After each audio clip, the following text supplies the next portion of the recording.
P.T. Logan's 5 Minutes of Terror. Twisted, troubling tales to send a chill up your spine.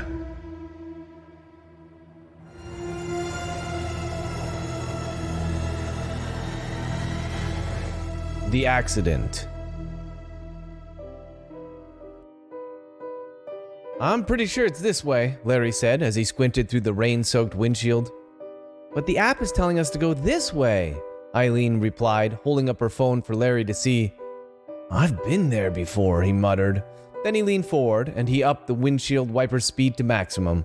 "This rain, it's torrential." Larry was forced to slow down even more. "We're going to be late, and the app says that you should turn right here," Eileen complained. Larry took his eyes off the road for a second to glance at his wife's phone. "Yeah, but..." The tires struck a deep puddle, and the car pulled hard to the right. Larry immediately brought his eyes back to the road. He tried to fight against the rain, but he overcompensated and pulled too far to the left. Eileen gripped his shoulder, and one of them cried out, although he wasn't sure whom. And then the car was in a full tailspin. Everything was a blur. Larry felt himself lose control of the car as it veered toward the ditch, and then everything went black. Larry blinked and gently turned the wheel. The car swerved a little, but finally gained traction as all four wheels gripped the pavement. He looked over at Eileen. Her face was pale. "That was close," she whispered. "Too close," Larry agreed. He didn't want to make the same mistake again, taking his eyes off the road, but something made him glance up in the rearview mirror to see just how close they'd come to a disaster. Larry thought he saw something in the ditch, another car maybe, but that couldn't be right. There were no other cars on the road. He shook his head, trying to clear his thoughts, and then focused. That's when he spotted the hooded figure. He was standing by the side of the road, absolutely drenched by the rain. Larry slowed down until the car was barely moving. "What are you doing?" Eileen asked. Truthfully, Larry wasn't sure what he was doing. He was compelled, however, to pull over. "Larry? He might be going to the party," Larry said, remembering the car in the ditch behind them. "He probably got into an accident, and he's soaked." He expected Eileen to complain, to call him crazy for wanting to pick up a hitchhiker, but she didn't. And without any pushback from his wife, Larry went with his instincts. He stopped the car and then reached back and opened the rear door. "Get in, it's pouring out there," Larry shouted. As if he'd been waiting for the invite, as if pulling over and opening the door wasn't enough, the hooded figure finally slid into the back seat. The man closed the door quickly, and the dome light went out before Larry could get a good look at him. "You going to the party?" Larry said as he pulled away from the side of the road. The man said nothing, and Larry glanced over at Eileen, who just shrugged. "Well, we're going to this party. It's not far. You can call a cab from there." If we can ever find the place, Larry thought, but didn't say. Again, the man in the back seat remained quiet.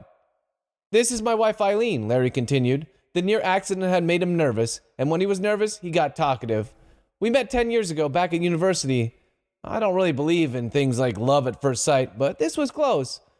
We got along so well from the moment we met. I was dating someone else at the time, but when I saw her..." Larry glanced over at his wife. "Well, we've been married for 7 years, and I have to say, these have been the best 7 years of my life." "Mine too," Eileen agreed softly. "It hasn't been perfect. No relationship is, but it's been good. No, it's been great."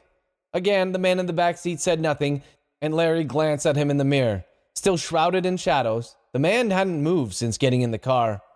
"I think it's a right here," Eileen said, and this time Larry listened. They drove in silence for a little while longer, Larry focusing on the road while Eileen gave him directions. "Someday soon, I think we're going to have kids," Eileen said out of the blue. Larry had to force himself not to look at her and keep his eyes on the road. "Yeah, sometime soon," he agreed. They hadn't talked about this much, but they both wanted kids. That was no secret. "Eileen will make a great mom someday." Larry was about to add more when he spotted something up ahead. A car in the ditch. It had struck a tree, and there was smoke rising from the mangled hood.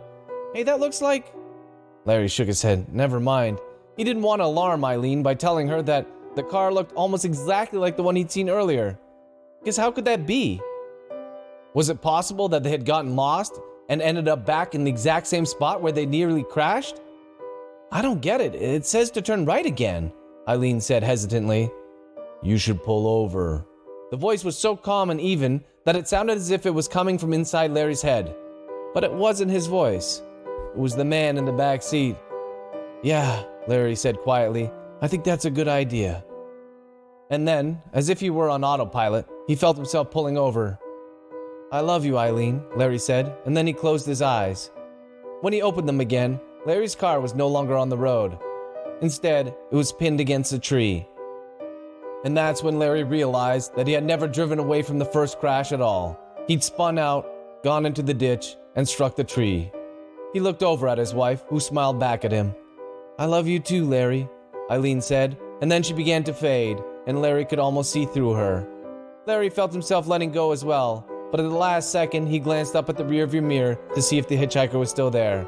He was, only the man wasn't wearing a hood anymore. It had been pulled back, revealing a gleaming skull beneath. And it hadn't been a hitchhiker.